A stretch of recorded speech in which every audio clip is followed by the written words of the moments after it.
L'été dernier, j'ai eu l'occasion de passer une semaine de vacances seule dans une maison dans laquelle je me sentais bien.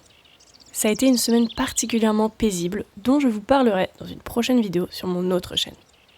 Aujourd'hui, je veux vous raconter la journée que j'ai dédiée à l'écriture. Pour moi, ça n'a pas été une journée pendant laquelle je devais absolument écrire un certain nombre de mots. Mon but était simplement de me concentrer sur mon histoire pour tenter de la faire avancer. Et c'est passé par une recherche de bien-être pour laisser mon esprit trouver l'inspiration. J'ai donc commencé cette journée par lire au lit avant de faire quoi que ce soit d'autre. Le beau temps était un bonus parfait.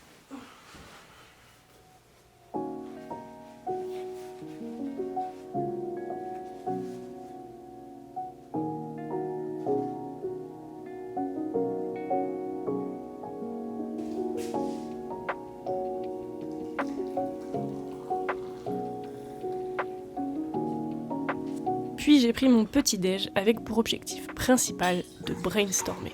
J'avais besoin de laisser mon esprit fuser pour, plus tard dans la journée, me concentrer sur les idées trouvées. J'ai commencé à écrire ce roman il y a 9 ans. Il y a énormément de choses qui ont évolué depuis. Je l'ai abandonné de nombreuses fois, mais j'ai désormais envie de me pencher réellement dessus pour en faire quelque chose. Mon étape préférée dans l'écriture, c'est le plotting. Je suis loin de commencer la rédaction et j'adore ça. J'essaye de construire mon récit, de débloquer des problèmes, construire de l'attrait. Mais comme j'ai pas souvent l'occasion de prendre le temps de me pencher dessus comme je l'ai fait ce jour-là, je dois à chaque fois être patiente pour m'imprégner à nouveau de mon univers, même s'il vit tous les jours dans mon esprit. Une fois satisfaite de ce brainstorming, j'ai fait une pause pour lire à nouveau. J'étais au milieu de Gingerbread, dont je vous ai parlé dans ma vidéo précédente, et j'étais à fond. La lecture ce jour-là m'a vraiment aidé à garder un esprit léger et libre pour être bien concentré sans me forcer. Et même de façon générale, lire est une activité parfaite pour développer sa créativité. Et dans le cadre de l'écriture, c'est bien sûr l'inspiration la plus adéquate. Ensuite, j'ai préparé un léger repas et impossible lors d'une telle bonne journée de ne pas manger des tomates mozza. Mais n'allons pas croire que je me dispersais et n'écrivais toujours pas, tout se passait dans ma tête qui bouillait d'idées que je construisais au fur et à mesure. Avec mes troubles de l'attention, j'ai besoin de varier les tâches que je fais pendant que je réfléchis. Cuisiner est une des activités pendant lesquelles je suis le plus productive dans ma tête. Ça fuse là-haut pendant que je coupe mes tomates. Et c'est relaxant, ça fait plaisir et ça fait du bien. Manger aussi.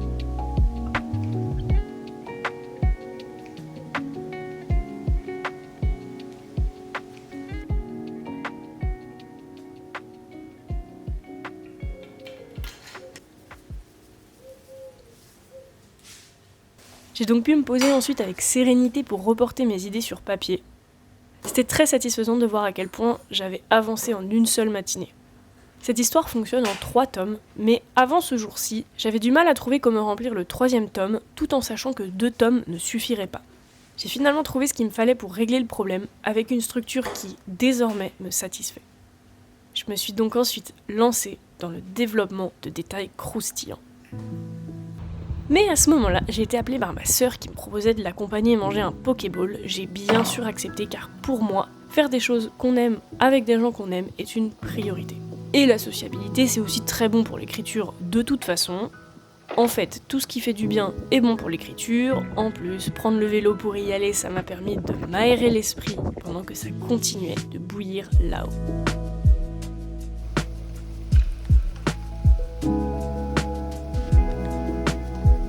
De retour, après être passé faire des caresses à Calici, le soleil m'a gentiment accueilli dans le jardin. Aussi étrange que cela puisse paraître, pour me concentrer, j'ai besoin de petites distractions. Manger est ma préférée. Mais il ne faut pas oublier qu'un esprit sain, c'est aussi un corps sain, et je trouve que c'est plus facile à faire quand il fait beau, alors les fruits étaient un bon accompagnement. Finalement, c'était un combo entre l'écriture qui m'aidait à manger mieux, et manger qui m'aidait à écrire. Après avoir bien avancé, je me suis retrouvée coincée face à plusieurs plot holes, des incohérences dans mon scénario. J'avais besoin de trouver des solutions ainsi que des raisons à certaines actions. Je retournais tout ça dans ma tête sans aboutir à rien, j'ai donc préféré me vider l'esprit. Pour cela, une séance de yoga peut bien fonctionner, mais j'essaye de vraiment faire l'effort de me concentrer que sur mon corps, ma respiration et de ne pas laisser mes pensées dériver vers l'écriture. Je pense que parfois il faut redémarrer pour trouver des nouveaux chemins plus adéquats. Malheureusement cette fois-ci, ça n'a pas fonctionné, je gardais la frustration de ne pas arriver à avancer sur des détails qui semblaient pourtant simples. Alors, j'ai profité de la piscine pour changer totalement d'état d'esprit. Normalement, nager est une activité qui m'ennuie terriblement, mais depuis que je me suis équipée d'un lecteur MP3 waterproof, je prends du plaisir à rester longtemps sous l'eau. À écouter les CD de quand j'étais ado, Selena Gomez, All Time Low, Arctic Monkeys, etc. Je peux même rester encore plus longtemps sous l'eau si je me perds dans mes pensées. Je me fais des films dans ma tête, je les laisse se dérouler comme des rêves éveillés, ce qui est très naturel quand on se coupe autant du reste du monde. Tous nos sens sont chamboulés et notre respiration aussi.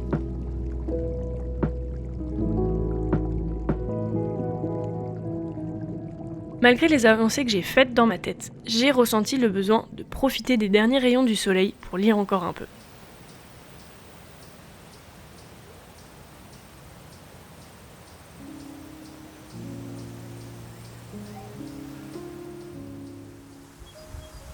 J'avais très envie de terminer Gingerbread et à la suite de ça, c'était une douche bien chaude qui me faisait rêver. En plus, les bonnes douches bien chaudes, encore plus dans les salles de bain qui ont une fenêtre, sont très faciles à romantiser pour continuer de rêver. J'ai débloqué énormément de choses, mon stylo glissait sur le papier, mon esprit était en roue libre.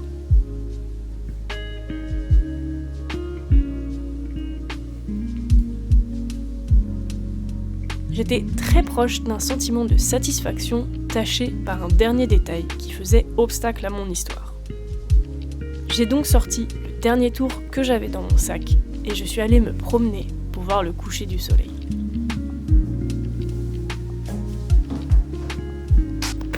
Marcher, ça fait du bien et les couchers de soleil aussi sont très faciles à romantiser.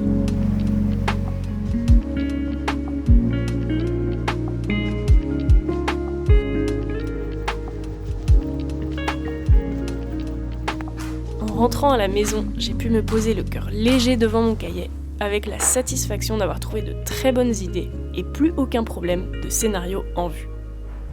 Jusqu'à ma prochaine session d'écriture, mais je verrai bien à ce moment-là.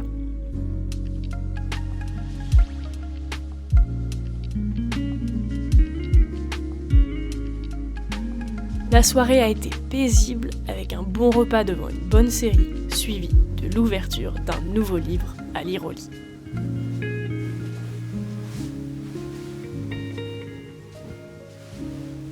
Merci d'avoir regardé cette vidéo. Si elle vous a plu, je vous invite à laisser un pouce en l'air pour soutenir la chaîne et à vous abonner pour être au courant des prochaines sorties. Vous pouvez aussi me soutenir sur Tipeee en faisant des dons libres ou sur Patreon avec des dons via abonnement qui vous donnent accès à mon journal de bord. Et sur ce, je vous laisse là-dessus et je vous retrouve bientôt dans une prochaine vidéo. Bye!